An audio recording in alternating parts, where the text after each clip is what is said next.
राष्ट्र सर्वप्रथम, राष्ट्र सर्वप्रथम, राष्ट्र सर्वप्रथम, राष्ट्र सर्वप्रथम। राष्ट्र सर्वप्रथम की बात ललित सुमन के साथ कार्यक्रम में आपका स्वागत है। दिल्ली में हर साल पूसा कृषि विज्ञान मेला लगाया जाता है। इस बार ये मेला 25 से 27 फरवरी तक चलेगा। इस कृषि विज्ञान मेला में कृषि और किसानों से जुड़ी बारीकियों से जानकारी दी जाती है ताकि देश में अच्छी फसलों की पैदावार हो सके। एक और बड़ा अच्छा अनुसंधान संस्थान के द्वारा किया गया है जिसको हम पूसा फार्म सन फ्रिज के नाम से जानते हैं। पूसा फार्म सन फ्रिज। अक्सर ये बात की जाती है कि हमको ऑन फार्म स्टोरेज विकसित करना है।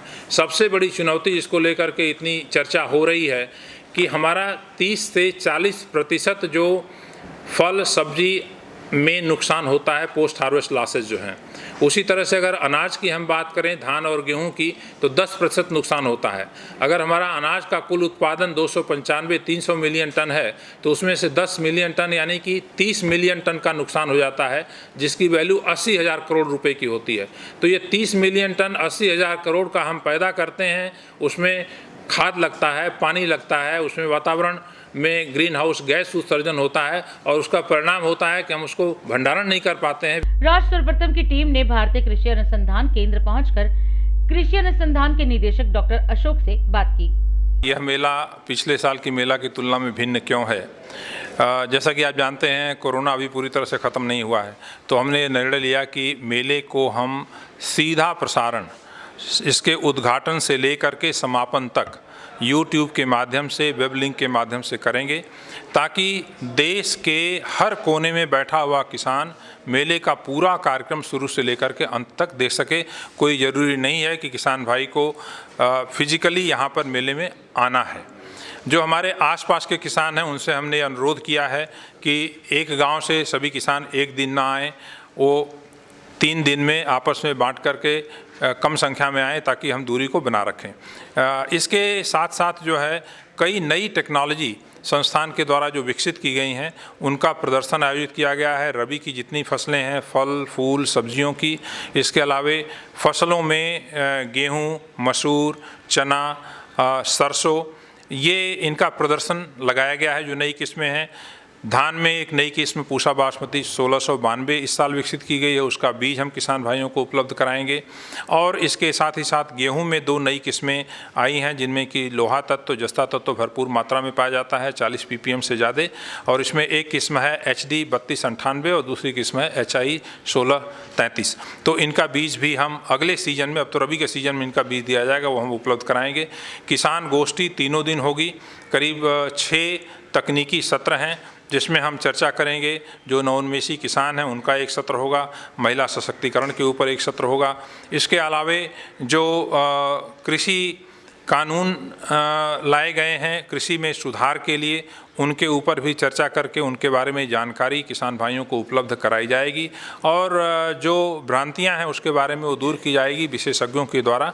ये हमारा मुख्य उद्देश्य इस मेले का है। और इसके साथ साथ इसमें हम करीब 5 किसानों को कृषि अध्येता IRI फेलो फार्मर का पुरस्कार दे रहे हैं और 35 किसानों को नवोन्मेषी किसान या इनोवेटिव फार्मर के लिए चुना गया है और ये किसान भी अपने अनुभव हमसे साझा करेंगे। दिल्ली सरकार दिल्ली को ग्रीन सिटी और बेहतर बनाने के कड़े प्रयास कर रही है और दिल्ली में परिवहन को भी सुचारू ढंग से चलाने की दिशा में निरंतर काम कर रही है। इसी के चलते दिल्ली के कमांड एंड कंट्रोल सेंटर में एक कार्यक्रम आयोजित किया गया, जिसमें दिल्ली के परिवहन मंत्री कैलाश गहलोत ने कहा कि दिल्ली की सभी बसों में CCTV, GPS और पैनिक बटन लगाया गया है ताकि कमांड एंड कंट्रोल सेंटर में बैठकर ही बसों पर निगरानी रखी जा सके। हमारी जितनी भी बसें हैं उसमें CCTV, पैनिक बटन और GPS जो है वो लग चुके हैं और जो कमांड सेंटर आप देख रहे हैं उससे इंटीग्रेशन हो गया है। तो अब आप ये कह सकते हैं कि यहाँ कमांड सेंटर पे बैठने के बाद जितनी भी हमारी बसें हैं दिल्ली की सड़कों पर दौड़ रही हैं, सरकार की बसें, उन पे यहाँ बैठ के उन पे निगरानी हम कर सकते हैं। बिहार सूचना एवं जनसंपर्क विभाग से मिली जानकारी के मुताबिक मुख्यमंत्री नीतीश कुमार ने सदन में बजट पर बात करने के दौरान कोरोना पर भी चर्चा की। उन्होंने कहा कि कोरोना काल में बिहार सरकार ने बेहतर प्रदर्शन किया है। बजट सत्र 2021-22 के दौरान सदन में जवाब देते हुए माननीय मुख्यमंत्री श्री नीतीश कुमार ने कहा कि बिहार में कोरोना का रिकवरी रेट 99.2% है। जबकि देश में 97.33% है। कोरोना काल में बिहार में बेहतर काम किए गए हैं। अब तक 5,26,000 लोगों को टीका लगाया गया। साथ ही उन्होंने कोरोना को लेकर सतर्क रहने की अपील की। कोरोना का रिकवरी रेट, अब पुराना का रिकवरी रेट पूरे देश का है 97.33% और अपने बिहार में है 99.2%। रिकवरी रेट इतना ज्यादा है, तो अब तक लगभग 5,26,000 लोगों का टीका लगाया जा चुका है और हेल्थ केयर वर्कर का वैक्सीनेशन का दूसरा दौर चल रहा, टीकाकरण का दूसरा दौर शुरू हो गया। लेकिन जो फ्रंट लाइन वर्कर थे उनका भी पहला हुआ, 28 दिन के बाद दूसरा दौर शुरू हुआ। विकास के मुद्दे पर मुख्यमंत्री श्री नीतीश कुमार ने जवाब देते हुए कहा कि वर्ष 2019-20 के स्थिर मूल्यों पर बिहार का औसत विकास दर 10.5% रहा तथा प्रति व्यक्ति आय 50,735 रुपए हो गया है। 2019-20 के स्थिर मूल्यों पर बिहार का औसत विकास दर 10.5% रहा। जब हम लोगों को काम करने का मौका मिला है तो बजट का आकार था 23,885 करोड़ और अब बढ़ते अब हो गया 2,18,000 करोड़। तो हम लोग तो कर ही रहे हैं।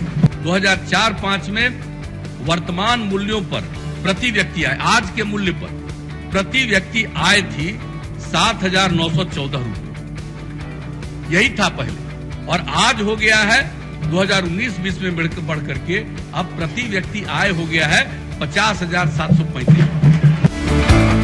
स्पोर्ट्स को बढ़ावा देने के लिए राज्य सरकार पूरी तरह तत्पर है। पत्रकारों से बातचीत करते हुए मुख्यमंत्री श्री नीतीश कुमार ने कहा कि राजगीर में खेल विश्वविद्यालय बनाया जाएगा।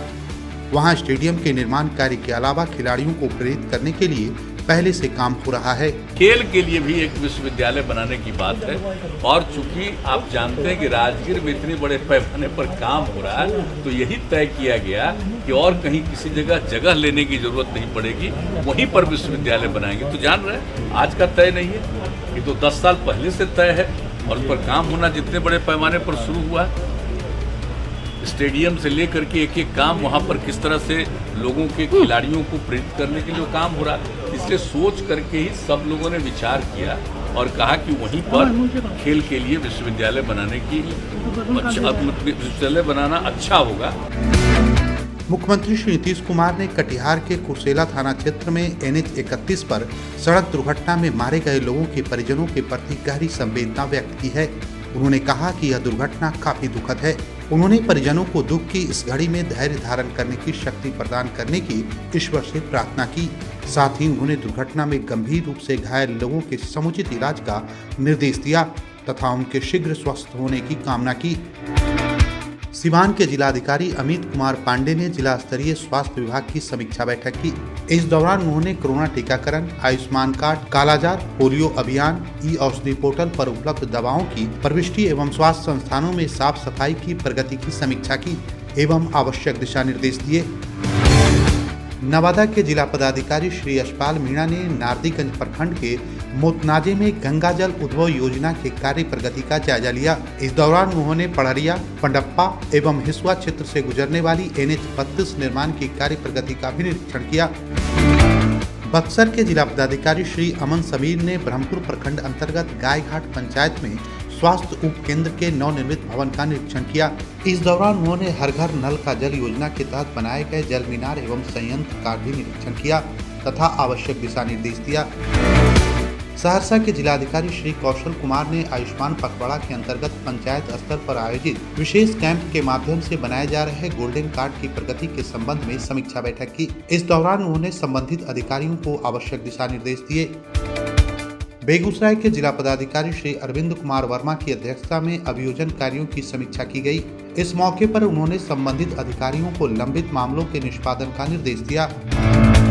किशनगंज के जिला पदाधिकारी डॉक्टर आदित्य प्रकाश की अध्यक्षता में भू अर्जन एवं सभी परियोजनाओं से संबंधित बैठक की गई। इस मौके पर उन्होंने सरकारी जमीन का अधिग्रहण आदि के संबंध में विस्तृत समीक्षा की एवं आवश्यक दिशा निर्देश दिए।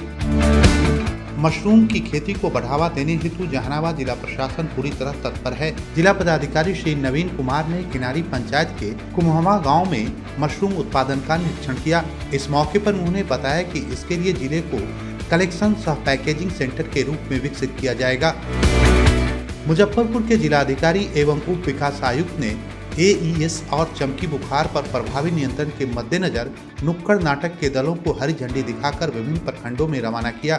सर्वाधिक प्रभावित वाले 5 प्रखंडों जैसे मुशहरी, काटी, मीनापुर, बोचहा और मोतीपुर में जागरूकता कार्यक्रम चलाया जा रहा है, जहां विगत वर्षों में इसका अधिक प्रकोप देखा गया।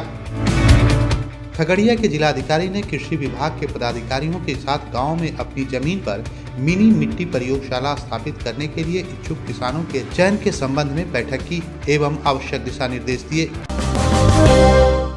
राष्ट्र सर्वप्रथम की बात ललित सुमन के साथ कार्यक्रम में अभी समय है एक ब्रेक का।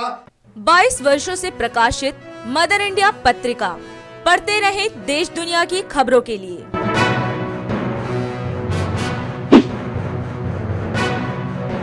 छब्बीसवें वर्ष में आपके लोकप्रिय समाचार पत्र इंडिया दर्पण का प्रवेश। आप भेजते रहे अपने क्षेत्र की खबरें।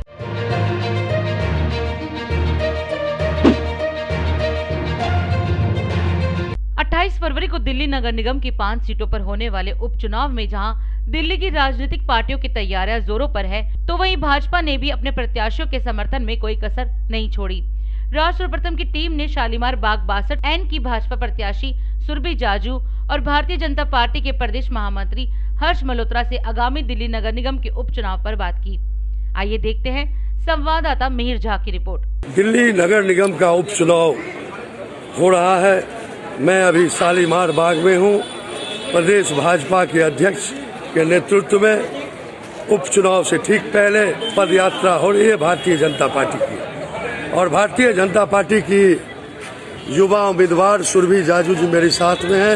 मुद्दा विकास का है, जो काम रुके हुए हैं वो करवाए जाएंगे और जो पेंडिंग चल रहे हैं उनको रूटीन में लाया जाएगा। और आज क्या कार्यक्रम है, कहाँ कहाँ जा रही हैं, कैसा माहौल दिख रहा है, थोड़ा बताएं।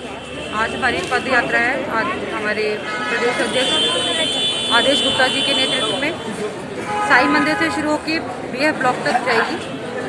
और जिस तरह से आप देख रहे हैं कि बीजेपी का पूरा परिवार यहाँ पर उपस्थित है इस जन पद यात्रा को सफल बनाने के लिए, और सब सहयोग दे रहे हैं। निश्चित तौर पे हम लोगों की जीत होगी। इससे पहले आपकी माता जी थी पार्षद, हाँ जी, तो उन्होंने तो कई काम किए यहाँ पे। हाँ जी। तो सबसे बढ़िया काम कौन सा हुआ उनका, उसका प्रचार प्रसार आप कैसे कर रही हैं? उनके रहते थे उन्होंने यहाँ पर हाई मैच लाइटें लगवाई हैं 15, और ओपन जिम बनवाए हैं, सड़कों का काम, नालियों का काम, LED लाइट्स का काम से कुछ करवाया है। अगर आप चुनाव जीत के आती हैं तो पहला काम क्या करेंगी इस वार्ड में? जो पेंडिंग काम रुके हुए हैं मेरी माता जी के जाने के बाद, सबसे पहले मैं उनको करवाऊंगी। देखिए कितना उत्साह है कार्यकर्ताओं में। दिल्ली नगर निगम के उपचुनाव और शालीमार बाग से मैं आपको यह दिखा रहा हूँ। बस अब कुछ ही दिन शेष रह चुके हैं। 28 तारीख को उठ किस करवट बैठता है ये तो देखने वाली बात है, लेकिन भारतीय जनता पार्टी के बैनर तले काफी कार्यकर्ताओं की उत्साह बता रही है कि भारतीय जनता पार्टी पूरी तरह से कोई कोर कसर नहीं छोड़ना चाहती उपचुनाव को जीतने के लिए। तो राजेश जी, क्या माहौल लग रहा है? भारतीय जनता पार्टी की लड़ाई किससे है सीधी तौर पे? यहाँ 3 दल कोई नहीं है टक्कर में, क्यों पड़े हो चक्कर में? 28 तारीख का दिन होगा, कमल चुनाव चिन्ह। हमारे साथ भारतीय जनता पार्टी के प्रदेश महामंत्री हर्ष मल्होत्रा जी, जो शालीमार बाग 62N उपचुनाव के प्रभारी भी हैं। तो हर्ष जी, कैसा माहौल दिख रहा है? अध्यक्ष जी का भी यहाँ पद यात्रा हो चुका है। तमाम आपके बड़िए से लेकर के कार्यकर्ताओं में गजब का उत्साह है। दिल्ली में 5 सीटों पर उपचुनाव चल रहा है, जिसमें 4 सीटें ऐसी हैं जिन पर आम आदमी पार्टी के जो उस समय पार्षद थे वो अब विधायक बन चुके हैं, और एक शालीमार बाग में हमारी एक बहन रेणु जाजू जी यहाँ से पार्षद थी, जिनका दुखद देहांत हुआ कैंसर के कारण से। वो एक सीट और रिक्त हुई, और इन 5 सीटों पर नगर निगम का उपचुनाव चल रहा है। शालीमार बाग उत्तरी सीट पर रेणु जाजू जी की पुत्रवधू सुरभि जाजू युवा है, ईमानदार है, शिक्षित है, वो भारतीय जनता पार्टी की प्रत्याशी है। इस समय यहाँ पर सुरभि जाजू बहुत अच्छे मार्जिन से जीतने की स्थिति में आई है। यहाँ पर सुरभि जाजू वो महिला है जिसने कोविड में अपनी जान की परवाह किए बगैर जनता की सेवा की है। जो प्रवासी मजदूर यहाँ से जा रहे थे उनको भंडारा लगाने में व्यवस्था की, किसी को सूखे राशन की आवश्यकता थी, कोई बुजुर्गों को अगर दवाई की आवश्यकता थी तो सुरभि जाजू और भारतीय जनता पार्टी की जो कार्यकर्ता हैं उन लोगों ने उस समय जनता की भरपूर सेवा करी, जिसके कारण से मुझे ये 100% लगता है कि शालीमार बाग उत्तरी सीट भारतीय जनता पार्टी निश्चित रूप से अच्छे मार्जिन से जीतेगी, इसमें कोई भी शक और गुंजाइश नहीं। हूं दीपाली और आप देख रहे हैं राष्ट्र सर्वप्रथम। इस वक्त हमारी टीम मौजूद है कीर्तिनगर पेट्रोल पंप के पास। पेट्रोल के जो दाम है लगातार बेलगाम हो रहे हैं और इसके लिए लोगों को किस तरह की मुश्किलों का सामना करना पड़ रहा है, तो आइए चलते हैं। 12वें दिन 13वें दिन भी ये पेट्रोल के दाम लगातार बढ़ते जा रहे हैं और आज 22 पैसे बढ़कर 90 रुपये से ज़्यादा हो गया है पेट्रोल का प्राइस। उस पर क्या कहना चाहेंगे? सर्वाइव करना मुश्किल हो रहा है। पहले मतलब कोरोना की मार है पब्लिक के ऊपर से तेल के दाम बढ़ रहे हैं। सरकार चाहे तो इनको कम कर सकती है, लेकिन कोई भी सरकार कम करने को राजी नहीं है। बड़ी मुश्किल से गुजारा हो पा रहा है। टू व्हीलर भी आजकल चलाने में बहुत मुश्किल हो रही है। पेट्रोल के प्राइस लगातार बढ़ते जा रहे हैं और आज भी 22 पैसे बढ़कर 90 रुपये से ज़्यादा पेट्रोल का प्राइस हो चुका है। उसके बारे में आप क्या कहना चाहेंगे? मैडम देखो, इतनी महंगाई में कैसे करेंगे, गुजारा हो नहीं रहा है, पेट्रोल बढ़ता जा रहा है और इतनी कम सैलरी में गुजारा भी नहीं हो पाता है। यातायात के दूसरे साधनों का प्रयोग करना चाहिए इस वक्त?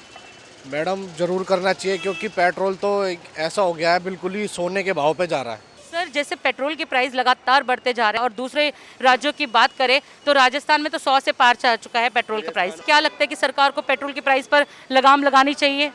मैम, अगर लगाना चाहिए ना तो लोगों सरकार को लॉकडाउन खुलने के बाद पेट्रोल के रेट और घटा देना चाहिए था, ना कि बढ़ा देना चाहिए। लोगों के पास काम नहीं है, जीडीपी का बहुत बुरा हाल है।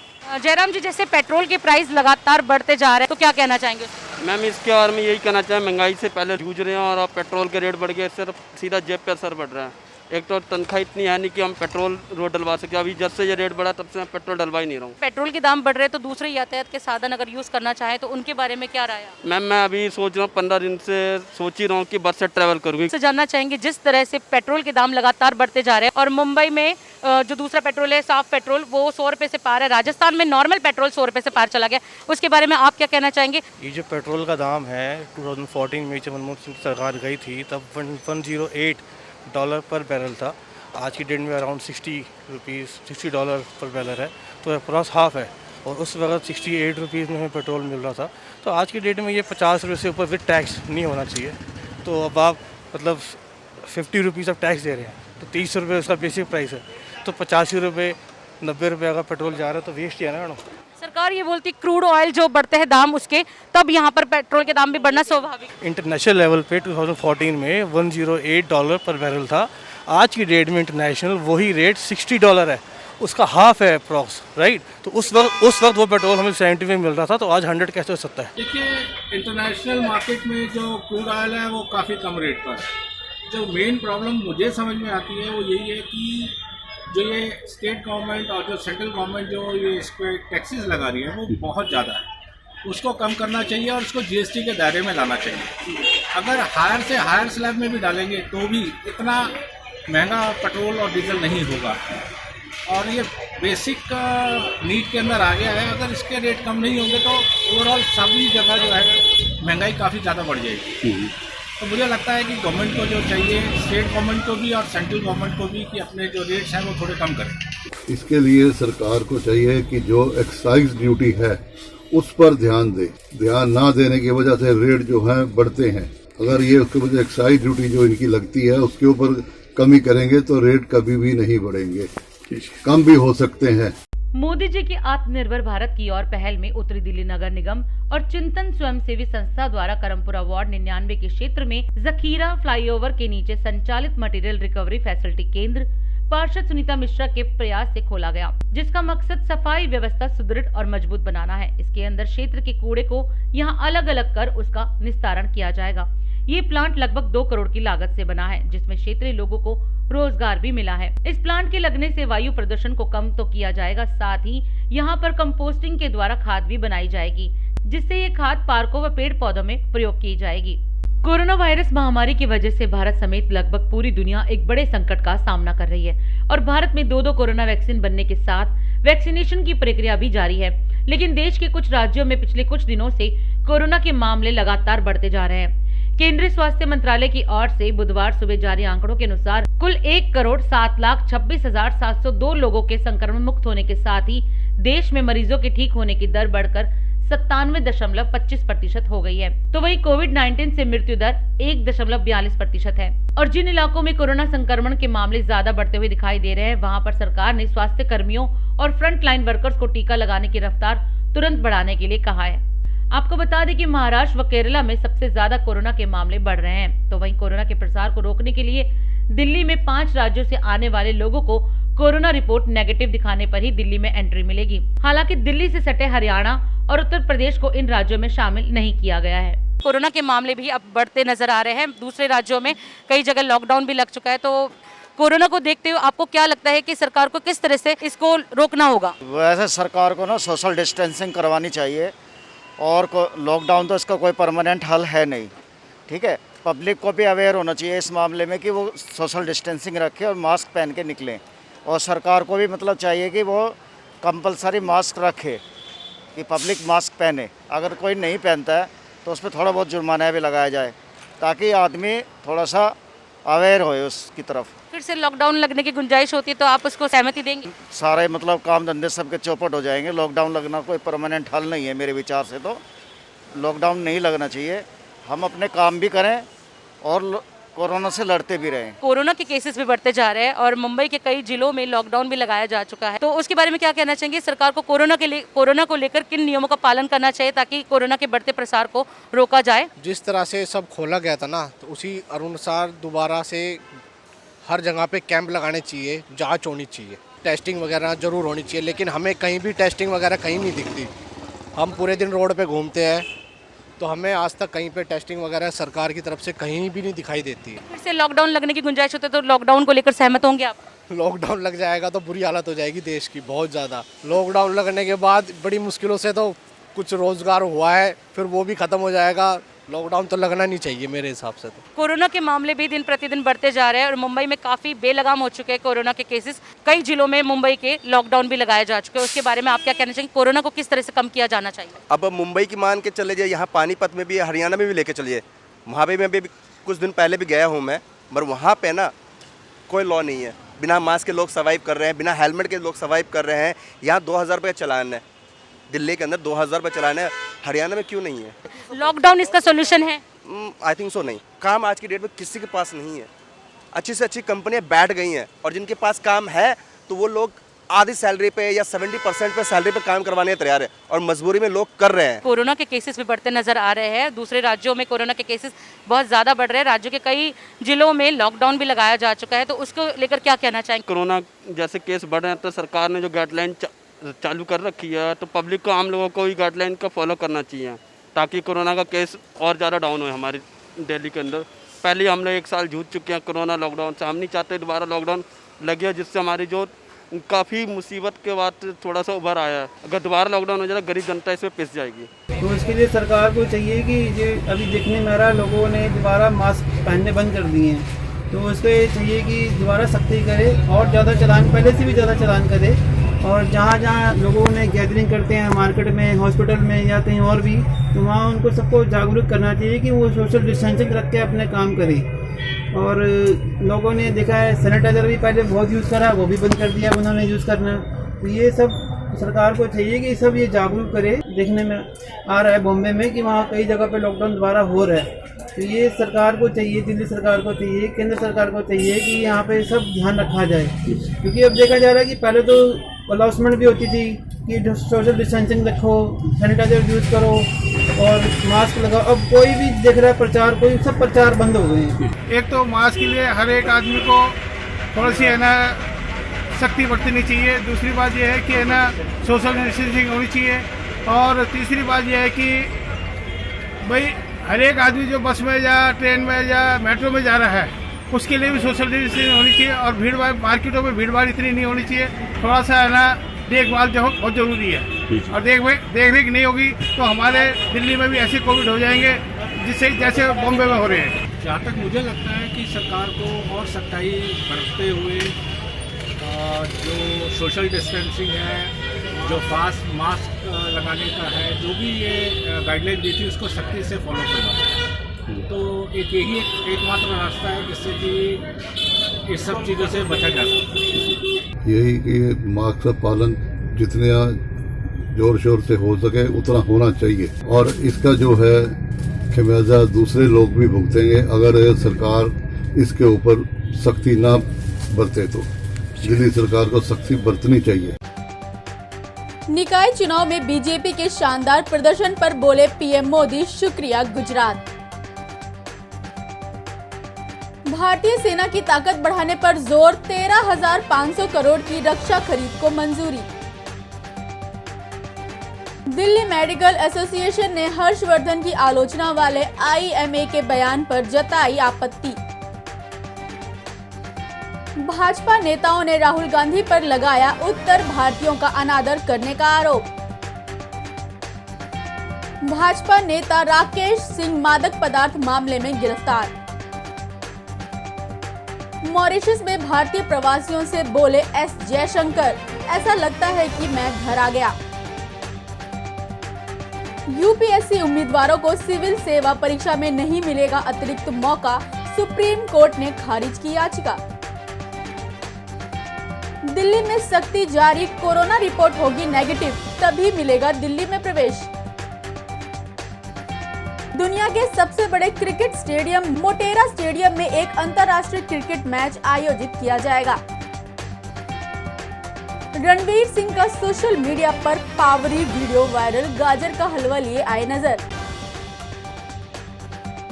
प्रतिदिन देखिए 8 बजे रात्रि 9 बजे सुबह राष्ट्र सर्वप्रथम की बात ललित सुमन के साथ कात्यायनी टीवी पर। राष्ट्र सर्वप्रथम कैसे बनेगा, इस संदर्भ में आप राष्ट्रवासियों को क्या संदेश देना चाहेंगे? हिंदुस्तान हमारा प्रथम देश बन सकता है और मेरा मानना है कि हिंदुस्तान के पास सारे रिसोर्सेज हैं प्रथम बनने के लिए। सिर्फ ये है कि हम सही से रिसोर्सेज का यूटिलाइज कर लें। जैसे कि अगर हम सारे बच्चों को अच्छी सी शिक्षा देने लग जाए और हमारा पूरा राष्ट्र शिक्षित हो जाए, फिर हर एक बच्चा जो हमारे देश का होगा, जो शिक्षित होगा, वो इस राष्ट्र को प्रथम बनाएगा। आज़ादी से लेकर अब तक भारत ने काफ़ी विकास किया है। भारत विश्व गुरु कैसे बनेगा, इस संदर्भ में आपकी क्या राय है? मैं फिर से यही कहूंगा कि विश्व गुरु बनने के लिए हर एक व्यक्ति को विकास करना पड़ेगा। आज भी हम छोटी छोटी चीजों में फंसे रहते हैं। जिस दिन ये सारी दिक्कतें दूर हो जाएंगी और हर एक व्यक्ति हमारे देश की, हमारी सोसाइटी की डेवलपमेंट के लिए काम करेगा, तो खुद ब खुद विश्व गुरु भारत बन जाएगा। केंद्र सरकार और राज्य सरकार से आप क्या चाहते हैं और जनता को क्या संदेश देना चाहेंगे कि राष्ट्र प्रथम बनने के लिए वे अपना क्या योगदान दें? देखिए, मैं केंद्र सरकार से ये अपेक्षा करता हूं कि वो राज्य सरकारों की मदद करे और राज्य को आगे डेवलप होने में भागीदारी करे।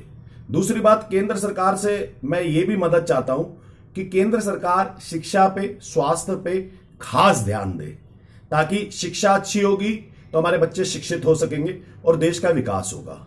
दूसरी बात, स्वास्थ्य अच्छा होगा, हमारा स्वास्थ्य अच्छा होगा, हमारे माता पिता का स्वास्थ्य अच्छा होगा, उसमें हमारी एफिशिएंसी, प्रोफिशिएंसी और प्रोडक्टिविटी बहुत ज्यादा इंप्रूव होगी। तो शिक्षा और स्वास्थ्य पे अच्छे से ध्यान दे। राष्ट्र प्रथम बनने में भ्रष्टाचार कितना बाधक है, इस संदर्भ में आपका क्या कहना है? देखिए, भ्रष्टाचार मैं मानता हूं कि बहुत बड़ा बाधक है। भ्रष्टाचार नहीं होना चाहिए। भ्रष्टाचार इंसान को तोड़ता है। इंसान मेहनत करता है, अपनी जमा पूंजी एकत्रित करता है, उसके बाद कुछ भ्रष्टाचारी लोग, चंद भ्रष्टाचारी लोग उस देश को बर्बाद करने का काम करते हैं। तो भ्रष्टाचार मुक्त होना चाहिए भारत। हमेशा राष्ट्र हमारे लिए प्रथम है, उसके बाद हमारा परिवार है, उसके बाद कुछ और है। आज हम आपसे यही विदा लेते हैं और इन मुद्दों के साथ हम आपसे जल्द ही मिलेंगे। राष्ट्र सर्वप्रथम, वंदे मातरम, जाग उठा है भारत। राष्ट्र सर्वप्रथम, राष्ट्र सर्वप्रथम, राष्ट्र सर्वप्रथम, राष्ट्र सर्वप्रथम।